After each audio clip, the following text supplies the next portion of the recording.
Shadow Rank 1 Mobile going crazy in Halloween Cup. Hello trainers, I'm Ganeto and today we're gonna dive with a crazy Shadow trio into Halloween Cup. We have Shadow Sharpedo, which is an amazing, fantastic lead for our team. We have Shadow Golbat, which is gonna work crazily good as a safe switch, and we're also gonna have the closer kinda generally Shadow Mobile. This team is pretty classy, this team requires a lot of resources to build up, and we have a rank 1 Mobile, Shadow 1 as well, so why not use it out there? So you can see that Shadow Golbat is no joke at all. It can simply destroy down the Azu. Of course we need the shields to do that, so since we have to debuff it and then farm it down, and we're gonna pressure down our opponent now with more shield pressure. Look at that Poison Fang dealing massive damage to that Drapion, massive damage, about 20%, but who cares, because now we can come in with our Shadow Mobile. Look at how good that Pokemon is. It can simply tank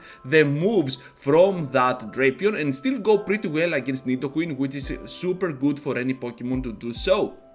So the Earth Power is coming through. We have nothing to worry about at this point because we have Shadow Sharpedo, which can just finish off with a simple waterfall the kinda defensive Nidoqueen. So down they go, and the double Poison Fang will be it, I guess. Oh no, they're just gonna outspeed us with the move, but we have one more to go with our Golbat. Here it comes, and the Drapion will go down eventually.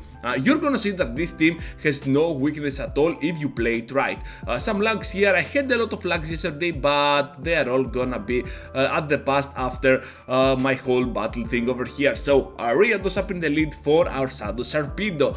I told you this team is no joke, and you're gonna see that even against neutral leads or super effective leads, you're just gonna do amazingly good. So here comes now the Charmer. I saw the psychic typing, I did not think about Gardevoir, so I was just going for that crunch, and that was not a good move, but we took out the shield, and it's all good in the end because now we can simply farm down with our Golbat. Down they go. Wing attacks really do a lot of damage to that Gardevoir, and now let's see what they have at the back. Here comes the Sableye. Hopefully they let this go, and they did! Boom! Down goes a nice chunk, and now we have to bring our Mobile into play. Let's see if they can do something with their team, because we know they have Ariados at the back, but look how crazily good this pressure for Mobile is.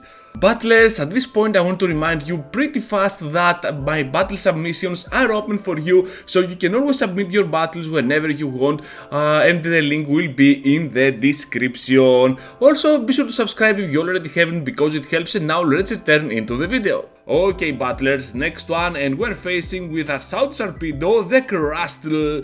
This Pokemon is pretty amazing, and we're just gonna bring it down to no HP simply by farming it down with pure waterfalls. Look at that madness, and I'm not afraid to use a shield with my Sharpedo, because whatever they bring next, they have to block my moves. They bring an Umbreon, and that's a mistake, because now we can simply go for another one, and they make a switch to that Frostlass. Okay, we're just gonna debuff that thing and then farm it down with our Mobile. I'm pretty sure this is gonna be an avalanche, but I'm just gonna block anyways, since I want my Mobile health and alive to finish off that Umbreon. At first I was going for that Power Punch, as you saw, but next up I was like, okay, let's bring it to no HP with a simple player up. We can do it, Ganeto. Okay, let's go Mobile. Do it for your people. Let's go with the player up. Are they gonna block though? This is gonna be really interesting, and they're blocking. Yeah, I was trying to boom that thing out, but they cannot farm us down yet. We can throw another move, so they're just gonna throw their own before we do, and now we have a healthy Golbat at the back, and Golbat really goes pretty well against that Umbreon matchup, because the debuffs from the Poison Fangs are pretty good, and we can deal a nice chunk with our wing attacks. Okay, we're just gonna go for that Shadow Ball just for the flex and the extra damage, so down they go, and another victory is for us. Next one, everyone gets Cristiano this time, and let's see what they have for us. Okay, Umbreon up in the lead. That's normally a good one, because we resist everything other than Last Resort. That was on the 4th one, so I was pretty sure that this was gonna be a foul play. And you can see that from a non attack-weighted Pokemon, we still took a lot of damage from a not very effective move, and that is something that you should really take care of. And also something else, you are gonna get sniped a lot of times.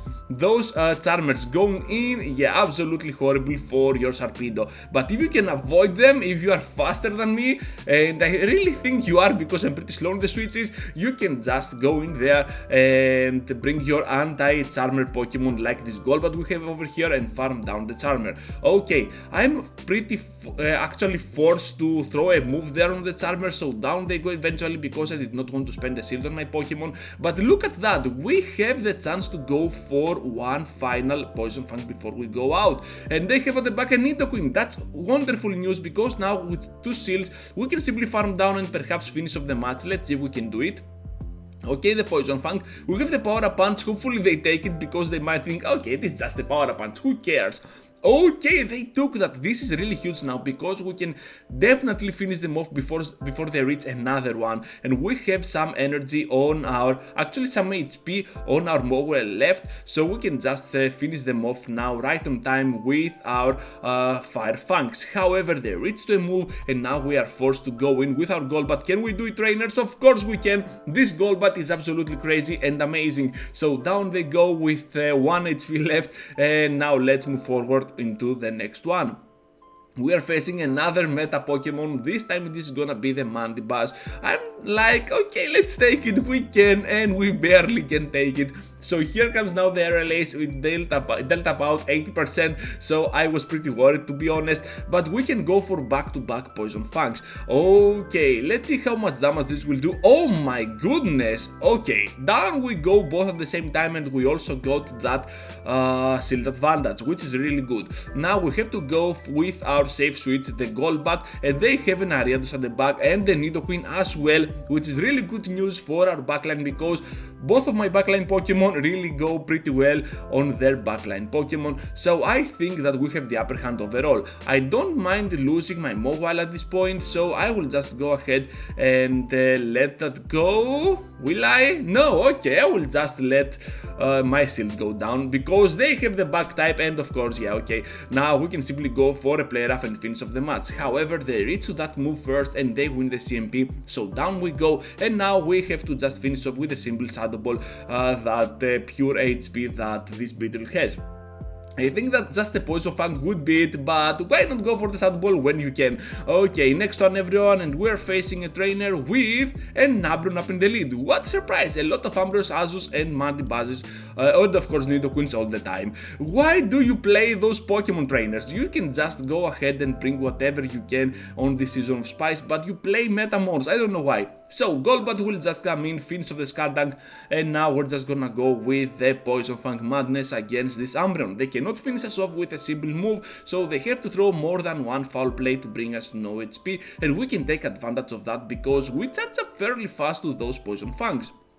Okay, the Poison Fang landing on that Umbreon, dealing a lot of damage to be honest for a debuffing low energy, actually low damage move, and we can go for back-to-back Poison Fangs, bringing them to actually spending a shield, which is really good for our Golbat because I was not meaning to go for a move, actually for a shield on my Golbat anyway, so with the shield advantage now, perhaps my Mowile can finish off the job. I am pretty sure that I can take even a Sludge Bomb with that Pokemon because we resisted by a lot since we are part Steel type, and now we have the Power Punch which actually takes the shield, and now this makes it more easy. Actually, it makes it easier than ever for us to farm down and still bring that Pokemon to no HP, so they're just gonna leave the match and we're gonna take another victory. Our Rob 7, I have no clue who that is. We're gonna take this Obstagoon with our backline because Sharpedo is absolutely getting destroyed by those counters, and it's pretty classy as well, so not a bad combo overall. Anyways, they bring the Gengar in, and that's pretty scary for us. However, the Shadow Punch can be taken, so I'm just like, okay, no shield at all, because that was super fast to be something else other than Shadow Punch. So they're just gonna farm us down, and this is really bad. I decided to go in with Sharpedo, and I'm like, okay, bring it on. What is it, another Shadow Punch? Okay, we can somehow tank it, and with a single waterfall, about 15% of that HP goes down. So I'm pretty weirdly positioned on this matchup, because Obstagoon is not a great lead for this team. It can really go well against my Mobile, and it can simply farm down my Sharpedo. So at the back they have a Bug type, and now I am starting to have some really good chances in winning this whole matchup. This was a lunch, hopefully. They did not go for the Cross Poison, so I predicted that correctly, and now the Power Up Punches are just gonna set apart this Ariados, because my Fire Fangs are absolutely getting powered up. Fanged. Not so much fang out there. Oh my goodness, double ban in a row. Let's go. Okay, next one, trainers against Opus. This is gonna be a fast one against Tyranitar. Do not blink, do not blink. 1, 2, 3. They make the switch to Nidoqueen, and we make a switch to Golbat. Do not blink. This is a crazy match, and pretty fast at the same time. Let's go with the Poison Fang. Okay, we can take it, of course. We have nothing to worry about actually from that thing, so we can kinda over farm at the point that we have a Shadow Ball and something more, but they throw another one, and I was like, okay, let's not risk it. I am already at the range of one smackdown from that Shadow Tyranitar, and we're just gonna finish it off at the same time with our Sharpedo going down, and they have a Frostlass, so they bail out. That was a crazy match, and they're really fortunate for us to not spend more time over there. Okay, Battlers, another one against Ariados this time. Let's see what they have. They're going for the move, the launch. Okay, I see you. And they are trying to snipe us down with a Wiggle Tap. This is not gonna work. Actually, it worked at some point. We took about 50% with one charm, but who cares? Now we can go in with our Golbat and do some really good job with those Poison Fangs. Are they gonna block this first one? I'm not sure. Okay, they're just gonna let it go. So we are both even on shields, and hopefully we can reach to that Shadow Ball, and this is really tough for our team, because we do not have a clear answer to that Pokemon, and still it takes some really nice actually it can go pretty well against our Sharpedo. Yeah, I was thinking about it, and yeah, it does. But they are not gonna throw immediately, so we can win the CMP with our Cruncher here. So down they go, and now I'm bailing to my Mobile, as you can see. Just press it, just press it, just press it. And they have, of course, the Ariados that was up in the lead, and they're just gonna concede the match over here. So another victory for us. Now let's move forward into the final round, trainers, against Detonator. Sharpedo going up against the Mandibuzz, and this is gonna be an Air/1. This is not good, so I decided to go ahead and bring my Golbat into play, so this is gonna be kinda interesting for us. They're going for the RLAs, which was not expected at all. I don't know what they were thinking. So let's go with the Poison Fang, and now they have to bail out to their next Pokemon, which is a Jellicent, by the way, and I'm pretty comfortable that I can beat down the Jellicent to some outspeeds, especially if we can play it correctly. But they have Bubble Beam, and things can get out of hand and pretty interesting pretty fast. So here comes now the Bubble Beam on my Sharpedo, and I'm like, let's go with the Poison Fang, because they might block, they might not, I'm not sure. Okay, we both have 2 shields up, so we can simply farm down at this point, but I want to just go for another one. I should have gone for the Crunch immediately. Yeah, that was pretty stupid by me, but we have the Mobile, which comes in, and this is gonna be a really clutch one for my team, because they have a Mandibuzz. We can resist whatever they throw at us. Not the Shadow Ball, but I don't know what they have. They undercharge for some weird reason, and now they have the Beedrill, which comes in, and we have nothing to worry about, because a Bug type against our Fire Fanger with a Power Up Punch towards our side. Yeah, this is no biggie for our team. We can simply farm down with this and then finish off the match. So yeah, Mandibuzz stands no chance at all. Thank you for watching, trainers. I hope you had a wonderful time watching the video. This was pretty fun to make actually, and I hope you had fun as well. Be sure to leave a like, subscribe to the channel if you already haven't. So thank you for watching, trainers, and I hope to see you all into the next one. Take care, everyone.